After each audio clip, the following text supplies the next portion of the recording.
देखो बच्चों, तुम्हारी साइंस की क्लासेज जो 10th की चल रही है तो फिजिक्स चल ही रही है ना। चैप्टर जो भी चल रहा है वो लाइट एंड उसका चल रहा है, ठीक है। अब आज से हम केमिस्ट्री पढ़ेंगे थोड़ी थोड़ा, जिससे आपको ये होता रहे कि आपकी पूरी साइंस की क्लास भी चल रही है और मैथ की क्लास भी चल रही है। और SST की वीडियो मिलेंगी, मैंने पहले ही बोल चुका, और मिलेंगी वो, ठीक है। केमिस्ट्री में 5 चैप्टर हैं आपके, और आई थिंक NCERT में शायद पहले नंबर पे ही है, ठीक है। आपके 5 चैप्टर हैं। चैप्टर 1 का नाम है chemical reaction and equation. Chapter 2 acid base and salt. Chapter 3 क्या है आपका, metal and non metals and their properties. Chapter 4 is carbon and compound. Chapter 5 is periodic property के ऊपर एटम एंड, ठीक है। तो हमें जो पढ़ना है वो चैप्टर 1 पढ़ना है। आज चैप्टर 1 का जो बेसिक है हम वो पढ़ेंगे कि हम चैप्टर 1 में वैसे पढ़ना क्या है। चैप्टर 1 में मैं तुम्हें बता देता हूँ। चैप्टर 1 में हम पढ़ेंगे कि फिजिकल चेंज और केमिकल चेंज क्या होते हैं, ठीक है। बड़ी 10th की केमिस्ट्री बड़ी बेसिक है। जो क्वेश्चन मैं यहाँ कराता जाऊँगा, लिखाता जाऊँगा, वो करते जाना।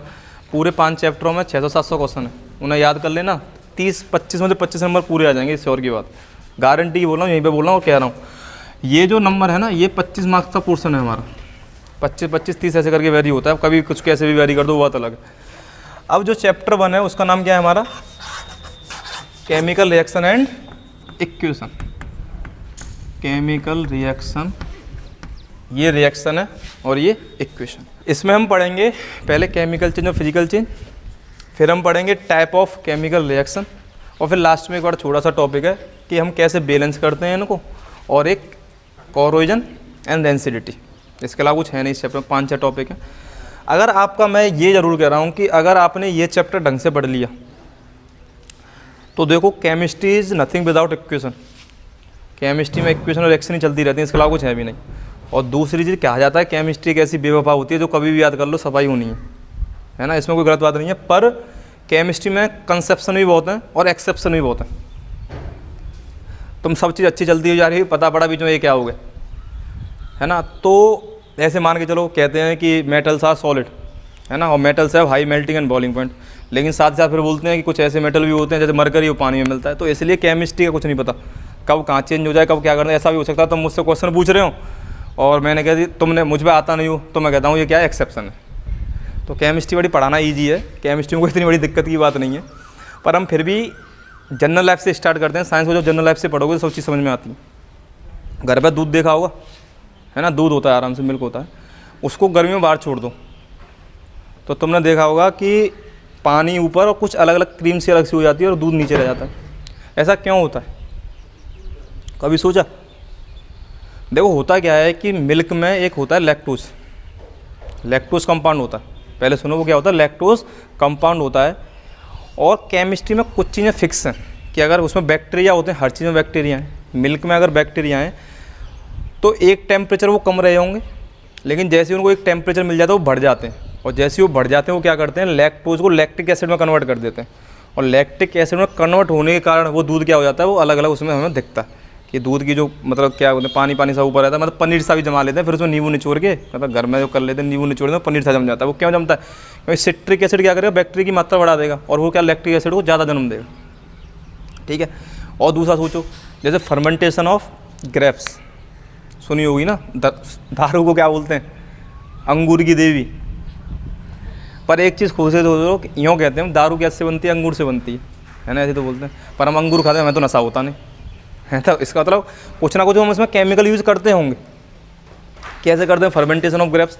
ग्रेप्स में हम क्या करते हैं, मतलब जो अंगूर होते हैं उनमें कोई ना कोई शुगर होती है। तो वो शुगर क्या होती है, फ्रक्टोस होता है, सुक्रोस होता है। ये कंपाउंड के नेम है, तुम्हें याद नहीं करने ना, तुम्हें कभी काम आएंगे, 12th में काम आएंगे। अगर 12th में तुम 10th में पास हो जाते हो तो, है ना, तभी 12th में पहुँचोगे, और 11th में पास हो जाते हो तभी जाके।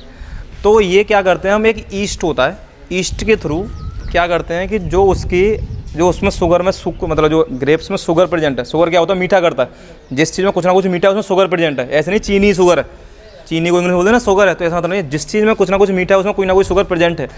तो उस शुगर को एक ईस्ट प्रोसेस होती है, मतलब फर्मेंटेशन प्रोसेस होती है। ईस्ट एक बैक्टीरिया होता है, उसके थ्रू हम किस में कन्वर्ट करते हैं, इथेनॉल और एल्कोहल में कन्वर्ट कर देते हैं, ठीक है। तो उससे क्या होता है, वो क्या बन जाता है, दारू बन जाती है। अब पर बात ये आती है, मैं ये बेफालतू बोल क्यों रहा हूँ, है ना, दारू बनवा रहा हूँ, आराम से पी के पड़े रहो, मस्त रहो, ठीक है, दूध को अलग करवा रहा हूँ। या एक और चीज़ सोचो, मैंने क्या किया, मैंने एक सेब लिया, उसे चक्कू से 2 भागों में बांट दी, ठीक है, कोई अंतर हुआ नहीं हुआ। वहाँ पे हमने क्या किया भाई, रहना तो सेब ही है, ऐसा थोड़ी सेब दो आगों काट के अंगूर बन गया हो, नहीं बन सकता। वहाँ से क्या किया हमने, अंगूर से दारू बना दी। पहले में हमने क्या किया, दूध से पनीर बना दिया, है ना। हम दूध से दही भी बना सकते हैं, रात को दूध को रख दो सुबह दही बन जाता है। अब मान लो मैंने लकड़ी जलाई, लकड़ी जलाऊंगा तो क्या मिलेगा, राख मिलेगी, ठीक है, कुछ ना कुछ अलग मिला। और लकड़ी जलाते हैं तो एक और चीज़ मिलती है, क्या मिलती है ज़रा बताओ, हीट मिलती है हमें भाई। जब लौ जलती है तो हीट मिलती है ना, कार्बन डाइऑक्साइड भी मिलती है। जब भी हम किसी भी कंपाउंड को जलाते हैं तो फिक्स है कि कार्बन डाइऑक्साइड मिलेगी और हमें वाटर वेपर मिलेगा। अब बात आती है हमें दिखते क्यों नहीं है भैया, जलाएंगे तो कार्बन डाइऑक्साइड दिखनी चाहिए, वाटर वेपर भी दिखनी चाहिए। इसमें प्रॉब्लम क्या होती है कि कार्बन डाइऑक्साइड और वाटर वेपर दोनों हैं ही गैस, लेकिन कलरलेस गैस है। हमें चीज़ कौन सी दिखती है, जो कलर में हो भाई। अगर पत्ती हरी ना हो तो पत्ती हरी दिखेगी कैसे, है ना। जो चीज़ें कलरलेस होती हैं वो हमें दिखती नहीं। अब जो ये हम सब चीज़ पढ़ रहे हैं कि क्यों पढ़ रहे हैं कि हमने, अब ऐसे एक और चीज़ देखो, हमने क्या किया, पानी लिया उसको फ्रिज में रख दिया तो बर्फ़ बन जाती है, ठीक है। अगर हम उस पानी को क्या करें, गर्म करें तो भाप बन जाती है। लेकिन भाप को भी हम पानी बोलते हैं, ठीक है, बर्फ़ को भी हम पानी बोलते हैं। ऐसा तो नहीं कुछ चेंज हो गया हो। बर्फ़ का फॉर्मूला क्या होगा, H2 ही तो होगा। पानी का फॉर्मूला क्या होगा, H2 ही तो होगा। वाटर वेपर का फॉर्मूला क्या होगा, H2 ही तो होगा। कुछ चेंज हुआ नहीं हुआ। तो ऐसे चेंजेस, अब समझो, ऐसे चेंजेस जिसमें किसी का एटॉमिक स्ट्रक्चर या फॉर्मूला चेंज ना हो, these changes are physical change.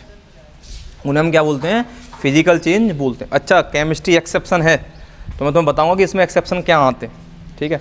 Chemical change क्या होते हैं, जिसमें कुछ नए सब्सटेंस फॉर्म्ड हो जाए, है ना, जिसमें कुछ नए सब्सटेंस। फर्मेंटेशन ऑफ क्या था, ग्रेप्स था।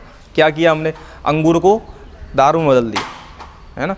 अब एक और चीज़ समझो, फ्रूट्स होते हैं, फल होते हैं। टमाटर डालो, टमाटर जब स्टार्टिंग होता है हरा होता है, लेकिन धीरे धीरे वो क्या बन जाता है, लाल टमाटर बन जाता है। तो उसका जो होता है पिगमेंट चेंज होता है। Pigment is for colour. Pigment किसके लिए रिस्पॉन्सिबल होता है, कलर के लिए रिस्पॉन्सिबल होता है। अगर अब भी समझ में नहीं आ रहा हो तो आप चैप्टर 7 लेना, क्लास NCERT का, क्लास 7 तक का NCERT का चैप्टर है, तो वहाँ पे सब चीज़ें हैं। पर जितना मैं समझा रहा हूँ 10th के लिए बहुत है। तो अगर हम समझें, हमने क्या पढ़ा, केमिकल चेंज पढ़ा। अगर हम मोटी मोटी बात समझें और एग्जाम्पल देखते चलें, केमिकल चेंज और पहली चीज़ जो हमें इन एग्जाम्पल में लगी, क्या क्या एग्जाम्पल लिए थे हमने पानी का एग्जाम्पल लिया, हमने क्या किया, अंगूर से दारू बनाई, हमने फल का पकना देखा, हमने दूध से पनीर का देखा। तो जो केमिकल चेंज है उसमें न्यू सब्सटेंस फॉर्म्ड हो रहे हैं भाई, याद ना, जो रिएक्टेंट है उससे क्या हो रहा है, न्यूज। तो हम इसमें देखना चाहते तो क्या बोल सकते हैं कि न्यू सब्सटेंसेज आर, पक्की बात है, सब्सटेंसेज आर फॉर्म्ड। यहाँ पे क्या है, no new substance formed, no new substances are, कोई भी नया सब्सटेंस फॉर्म नहीं होता, ठीक है।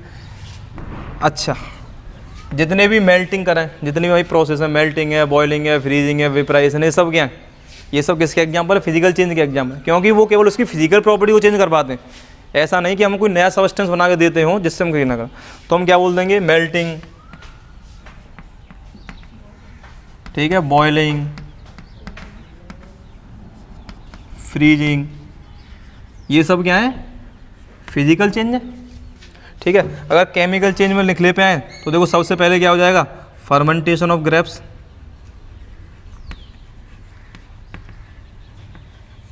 Fermentation of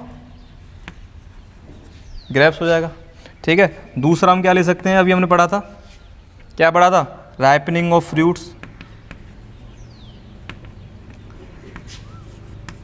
ripening of fruits. तीसरा हमने क्या लिखा था कि मेकिंग ऑफ कर्ड कह सकते हैं, दही का बनना, ठीक है। और जितनी भी केमिकल रिएक्शन है, जितनी भी जिंदगी में केमिकल रिएक्शन एग्जिस्ट करती हैं, they are all example of chemical change. ये तो तीन मोटे मोटे हो गए कि कोई पूछ लेता है ना, बेइज्जती सी ना हो 10th में पढ़ रहे हैं कि पता ही ना कि कौन सी चीज़ का होता है, तो कम से कम बता सको, है ना। अच्छा, साथ ही साथ ये रटना जरूरी नहीं है, हमें पता होना चाहिए कि हम इसे केमिकल चेंज क्यों बोल रहे हैं और इसे फिजिकल चेंज क्यों बोल रहे हैं। भाई यहाँ पे हम केमिकल चेंज बता देंगे, भाई स्टार्टिंग में क्या था, ग्रेप्स था, हमने बढ़िया दारू बना दी, हमने दूसरा सब्सटेंस चेंज कर दिया। यहाँ पे क्या था, फल था, कैसा था, कच्चा था, वो हमने पका दिया, हमने उसका कलर चेंज कर दिया। यहाँ पे क्या था, मेकिंग ऑफ कर्ड, हमने दूध से दही बना दिया, ठीक है। कुकिंग जो होता है, it is also an example of chemical change. Cooking भी क्या होता है, एग्जाम्पल होता है केमिकल चेंज का। अच्छा, अब एक चीज़ देखो, यहाँ पे हम अपने ऑब्जर्वेशन पढ़ रहे हैं, जो मैंने अभी कुछ देर पहले बका, उसके हम एग्जाम्पल से पढ़ रहे हैं। क्या पढ़ रहे हैं कि अगर हम तीसरा पॉइंट देखें, देखो हम बर्फ़ से पानी कर सकते हैं और पानी से बर्फ़ कर सकते हैं, पक्की बात है कि नहीं। भाप से पानी कर सकते हैं, पानी से बर्फ़ कर सकते हैं। मतलब ये जितनी प्रोसेस हैं हम इनसे क्या कर सकते हैं, हम अपना प्रोडक्ट जो प्रोडक्ट से बनता है उससे हम क्या कर सकते हैं, तो रिवर्सिबल प्रोसेस है मेन। अगर हम इसका कंक्लूजन लगा क्या कौन सी प्रोसेस है, रिवर्सिबल प्रोसेस है।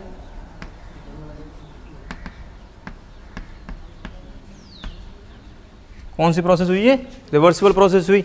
और ये कौन सी प्रोसेस होगी, इसके साथ से इरिवर्सिबल होगी। कौन सी प्रोसेस हुई है, देखो यहाँ पे स्टार लगा लेना है ना, क्योंकि कभी कभी बहुत विद्वान मिल जाते हैं तो मैं 10वें पागल बनाएंगे कि केमिकल चेंज जो होते हैं ना, आगे जाके पढ़ोगे, सम रिएक्शंस आर रिवर्सिबल रिएक्शन। थोड़ी बहुत रिएक्शन ऐसी होती हैं,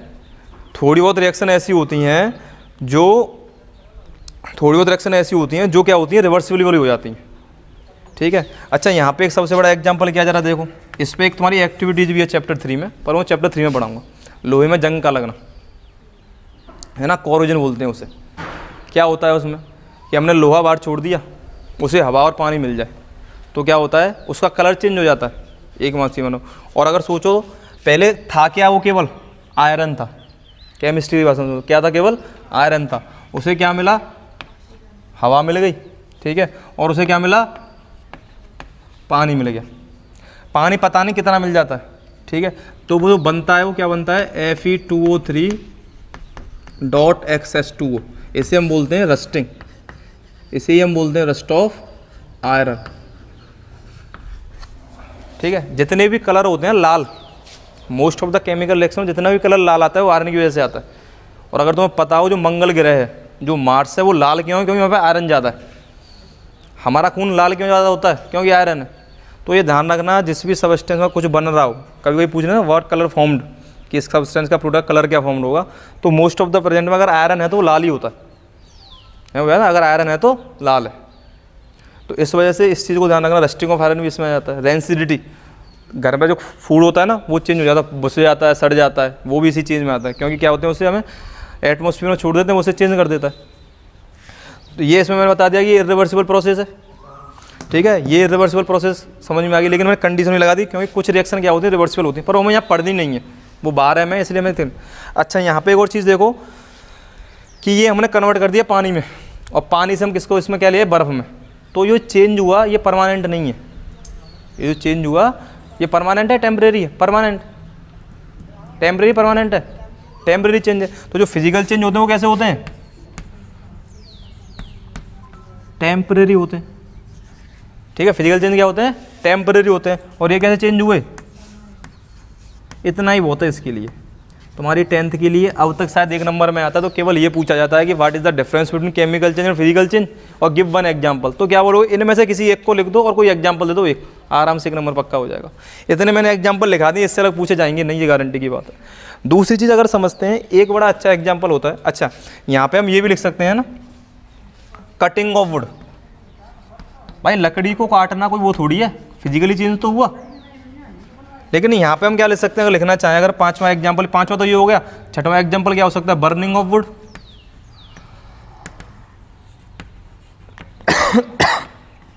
लकड़ी का जलना, जब लकड़ी जलती है तो देखो आग, मतलब कुछ ना कुछ लौ निकलती है, उसका कुछ ना कुछ कलर होता है, तो हमें क्या मिलता है, हीट मिलता है, कार्बन डाइऑक्साइड मिलती है, वाटर वेपर मिलता है। तो क्या हुआ, हमें कुछ ना कुछ मिला। यहाँ पे एक और टॉपिक जरा आता है, ये है कि जो फिजिकल चेंज होता है ना, उसमें जो मास होता है वो हमेशा कांस्टेंट रहता है। मास क्या होता है, फिक्स होता है। जैसे बर्फ़ को पानी में पिघलना, बर्फ़ का मास लेना और पानी का लेना, वो दोनों बराबर बैठेंगे। लेकिन जो यहाँ पे मास है ना वो फिक्स्ड नहीं होता। यहाँ पे जो मास है क्या होगा, घट के ही आएगा या ज़्यादा आएगा, कुछ ऐसा आता है, मतलब मास फिक्स्ड नहीं होता, ठीक है। मास फिर कहीं ना कहीं चला जाता होगा। जैसे मान के चलो मैंने मोमबत्ती जलाई, मोमबत्ती किस में कन्वर्ट होगी, वैक्स में कन्वर्ट होगी। भाई इतनी बड़ी मोमबत्ती होती है मान के चलो, और लिखती, तो ये तो खुद कॉमन सेंस कह रहा है कि उनका वजन तो बराबर होता नहीं होगा। लेकिन एक और चीज़ होती है, मैंने पढ़ा था 9th में, law of conservation of mass, कि भाई मास कहीं जा तो नहीं सकता, ना तो हम मास को बना सकते ना कुछ कर सकते। लेकिन फिर किस में कन्वर्ट होता है वो, जो वाटर वेपर, कार्बन डाइऑक्साइड, उसमें कन्वर्ट हो गया वो वाटर, ठीक है। तो ये पूरी किसके लिए, हमारे केमिकल चेंज और फिजिकल चेंज। कुछ चेंज ऐसे होते हैं जो दोनों ही होते हैं, इस पर मैंने कहा था ना एक्सेप्शन है, तो वो भी मैं तुम्हें बताऊंगा। कुछ चेंज कैसे होते हैं जो दोनों ही होते हैं, केमिकल चेंज भी होता है और फिजिकल चेंज भी होता है। थोड़ा इसका स्क्रीनशॉट ले लो, ये तुम्हारा काम आएगा, 1 नंबर का पोर्शन है ये। जो केमिकल रिएक्शन में नया सब्सटेंस बना उसकी प्रॉपर्टीज रिएक्टेंट के बराबर होती हैं, सेम होती हैं, नहीं होती। अगर ऐसा होता तो अंगूर और दारू में कोई अंतर नहीं होता। दारू पी लो तो अंगूर खा लिए, अंगूर खा ली तो दारू पी ली। भाई खुद बताओ, दारू में तो नशा हो जाता है। इसका मतलब क्या है कि केमिकल चेंजेस में जो होते हैं वो प्रॉपर्टी क्या होती है, प्रोडक्ट की एंटायरली डिफरेंट हो जाती हैं। इसी पे क्वेश्चन तुम्हारे एनसीईआरटी में और कई बार सीबीएसई में आए हुए, समझना जरा। मैं यहाँ पे उसे डिफाइन कर देना, क्वेश्चन में लिखा दूंगा कैसे। ध्यान रखना कि जो हाइड्रोजन गैस है उसका खुद का नेचर क्या है कि बहुत ज्वलनशील होती है। जैसी आग दिखता है ना, बाकी तन मन में आग लग जाता है कि भाई मजा आएगा। हाइड्रोजन ऐसी गैस होती है, ठीक है। अच्छा, ऑक्सीजन की पता है कि without oxygen we can not light, मतलब हम कोई जला नहीं सकते, वी कैन नॉट फायर। तो ऑक्सीजन क्या करती है, आग लगाने में सहायक है।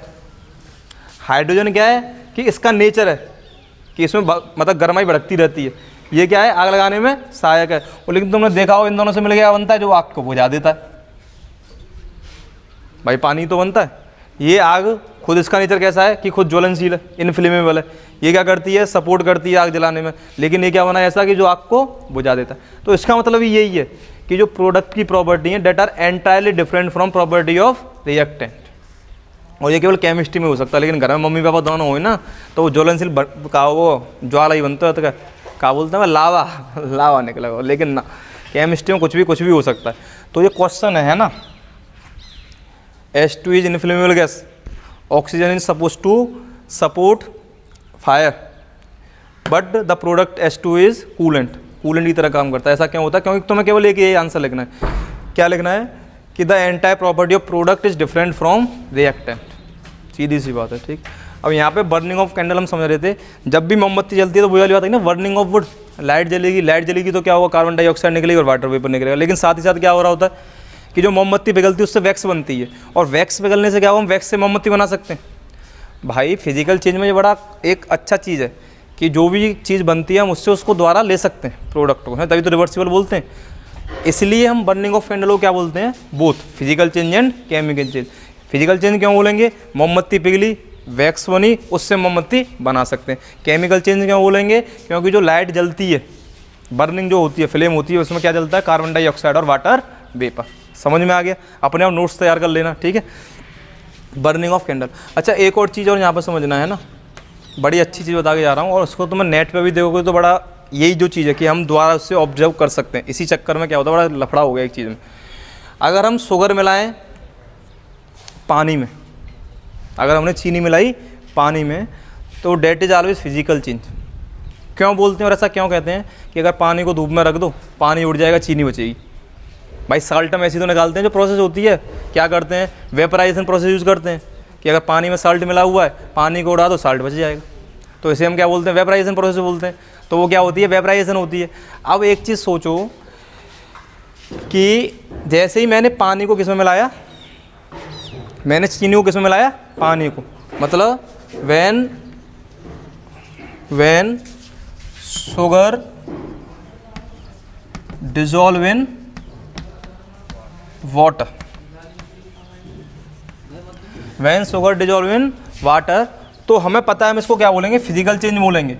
किस बिहाफ पे बोल रहे हैं, किस बिहाफ पे बोल रहे हैं कि अगर हम चीनी को पानी में मिलाएंगे तो हम उस सॉल्यूशन से चीनी को ले सकते हैं। भाई अगर पानी पिघला, बर्फ़ से पानी पिघला तो हम पानी से बर्फ़ बना सकते हैं। तो उस चीज़ पे हम क्या बोल रहे हैं कि ये क्या होता है, फिजिकल चेंज होता है।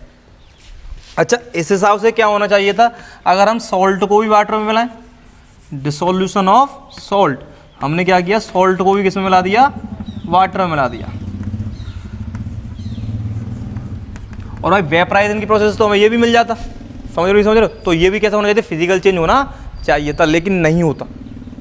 यह फिजिकल चेंज नहीं होता, यह चेंज क्या होता है, केमिकल चेंज होता है। आगे एक्सेप्शन।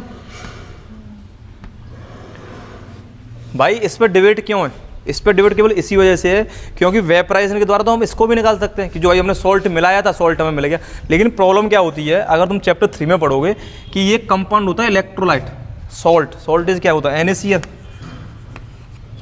जब इसे हम वाटर में करते हैं तो हमें मिलता है Na+ एक्वस और Cl- एक्वस। और केमिकल में क्या होता था कि हमें दो नए सब्सटेंस मिल जाए, प्रोडक्ट ये था, मतलब हमारा रिएक्टेंट ये था, कोई चीज़ ये थी और हमें ये चीज़ और ये चीज़ अलग मिल गई। इसमें ऐसा नहीं होता, क्योंकि शुगर क्या है, कार्बन। कौन सा कंपाउंड होते हैं शुगर? ऑर्गेनिक कंपाउंड बोलते हैं इसमें। क्या बोलते हैं? Organic compound. तो ये वाटर में ब्रेक नहीं होते, अपने आयंस में ब्रेक नहीं होते हैं, ये अपने आयंस में ब्रेक हो गए तो हमें क्या मिल गए? नए आयंस मिल गए। और केमिकल क्या है? जिसमें नया सब्सटेंस मिल जाए, आयंस भी तो हैं, तो इसका मतलब क्या हुआ कि जो सॉल्ट है वो कैसा होगा? केमिकल चेंज होगा। और ये जो शुगर क्या होती है? फिजिकल चेंज होती है, क्योंकि शुगर क्या ऑर्गेनिक कंपाउंड है, वो क्या होती है? यूनिफॉर्मली डिजोल्व हो जाती है, इसलिए हमें शुगर मिल जाती है। ठीक है। और डिसोल्यूशन ऑफ साल्ट क्या है? Chemical change. ये केमिकल चेंज ही दे रखा है, इसमें कोई दिक्कत की बात नहीं। क्यों है? यहाँ से समझ गए, क्योंकि जब NaCl वाटर में डिजोल्व होगी तो हमें क्या मिलेगा? Na+ और C। ठीक है। फिजिकल चेंज और केमिकल चेंज में समझ में आ गया। केमिकल चेंज कोई, ये लास्ट लाइन बोल रहा हूँ, केमिकल चेंज कोई केमिकल रिएक्शन कहते हैं। जितने भी केमिकल चेंज हुए हम क्या बोलेंगे? केमिकल रिएक्शन होते हैं। और केमिस्ट्री में एक चीज़ ध्यान रखना, बड़ी इंपॉर्टेंट बात है कि आजकल क्या साइंस में जो क्वेश्चन आ रहे हैं, वो किस पे आ रहे हैं? रिएक्टिविटी पे आ रहे हैं, फ्रीज पे आ रहे हैं। ठीक है। तो हम इसमें एक्टिविटी भी पढ़ेंगे। पहली जो तुम्हारी NCTA में एक्टिविटी, वो समझ लो मैं क्या बताना चाह रहा हूँ। केमिकल चेंज पे, इतना फिजिकल चेंज पे एग्जांपल नहीं दे रही, क्योंकि भाई हमें पढ़नी केमिस्ट्री है, तो हम किस पे एग्जांपल लेंगे? केमिकल चेंज पे लेंगे। केमिस्ट्री जो बताऊंगा, मतलब जो भी एक्सपेरिमेंट है, ये समझना है, जब एक्सपेरिमेंट होंगे जब वहाँ पर देख लेंगे। पहला एक्सपेरिमेंट तुम्हारे जो NCERT में वो क्या है? ये एक्टिविटी 1.11 है, ज़रा समझो। ये समझ में आ गए फिजिकल चेंज और केमिकल चेंज क्या कहते हैं? इतना समझ में आ गया। उसमें टॉपिक हमने 1 नंबर का आज पढ़ लिया इतना तो, है ना। मैथ में तो पता नहीं पढ़ते कि नहीं पढ़ते, पर इसमें पढ़ लिया केमिस्ट्री में। अब ज़रा देखो, हमें क्या करना था? हमने एक मैग्नीशियम वायर लिया। क्या लिया हमने? Wire of magnesium. अब जब मैंने मैग्नीशियम का वायर लेता हूँ, तो पहले तो ध्यान रखना, जब भी मैं एक्सपेरिमेंट करूँगा, जब भी अगर भगवान ने मुझे दिया फ़ायदा कि ये कोरोना ख़त्म हो जाए और लैब में जाने का मौका मिले, तो मैग्नीशियम वायर को साफ़ किया जाता है। ऐसे ही ना कि मैग्नीशियम वायर ले ही जाग धाएँ, ऐसे नहीं करते हैं भाई। एक्सपेरिमेंट करेंगे, कभी कभी होता है, केमिस्ट्री देखी लैब नहीं होती, आज तो भाई साहब एसिड मिलाएंगे, कचू करेंगे। और सबसे ज़्यादा स्टूडेंट के मन में क्या होता है कि आज तो स्कूल को नुकसान करना है ना, बड़े में मारते हैं, मास्टर जी मास्टर बड़ा दे तो मुँह में मारा, तो ऐसा हम करें। इन चीज़ों को सबको अलग रख के, क्योंकि केमिस्ट्री में अपनी जान भी, एक्सपेरिमेंट में अपनी जान भी रहती है। तो जो Mg होता है, हम जो मैग्नीशियम का वायर है उसे हम क्या करते हैं? साफ़ करते हैं। क्यों करते हैं? देखो, ये केमिस्ट्री में या तो 10th में कुछ कमी मानो या कुछ मानो कि चैप्टर 3 के कॉन्सेप्ट चैप्टर 1 में बताने पड़ते हैं, ये बड़ी कमी है, कुछ भी मान लो। तुमने देखा होगा जो चांदी है, जो सिल्वर है वो काली पड़ जाती है। देखिए मम्मी की तोड़ियाँ काली पड़ जाता है, मम्मी कहते हैं काली पड़ेगी, दही दे साफ़ करे जा रहे हैं। क्यों होता है? क्योंकि वो भी एक केमिकल चेंज है, उसे भी ध्यान रखना, वो भी क्या है? Chemical change. ऐसे ही मैग्नीशियम में क्या होता है? जितने भी मेटल हैं, कोई भी मेटल हो, आयरन के केस में उसे रस्टिंग बोल देते हैं। जितने भी मेटल हो, वो भाई कितना भी बचा लो, वो ऑक्सीजन और उसके संपर्क में तो आएंगे ही आएंगे, एयर के में। जब वो उसके संपर्क में आते हैं, वाटर और ऑक्सीजन के में, तो उन पर कुछ ना कुछ लेयर जमा होती है, कोई ना कोई लेयर क्या होती है? जमा होती है। तो इसी प्रकार जो मैग्नीशियम के रिबन पे एक लेयर जम जाती है मैग्नीशियम ऑक्साइड की, तो हम उसे साफ़ करते हैं। अब पाउडर से हट गए, अब हम पर केवल वायर बचा। अब जैसे हम उसे आग के पास लेके जाएंगे ना, ध्यान रखना वो कभी भी एक साथ नहीं जलता, है। जैसे ही हम उसमें धीरे धीरे सुलगती है यहाँ से, फिर वो एक साथ बहुत ज़ोर से क्या देती है? फ्लेम देती है। हम उस फ्लेम को बोलते हैं डेजलिंग फ्लेम। और ऐसा भी बताते हैं कि वो फ्लेम जो लाइट है वो इतनी हाई होती है कि जब भी ये एक्सपेरिमेंट परफॉर्म किया जाता है तो हमारे आँख में चश्मा होना ज़रूरी होता है। UV रेडिएशन की तरह होती है, बहुत ज़ोर से लाइट निकालती है। तो हमने क्या किया कि हम क्या ये केमिकल चेंज का पढ़ रहे हैं। अगर मैं शब्दों में लिखे तो हम क्या लिखेंगे? When magnesium wire burn it form magnesium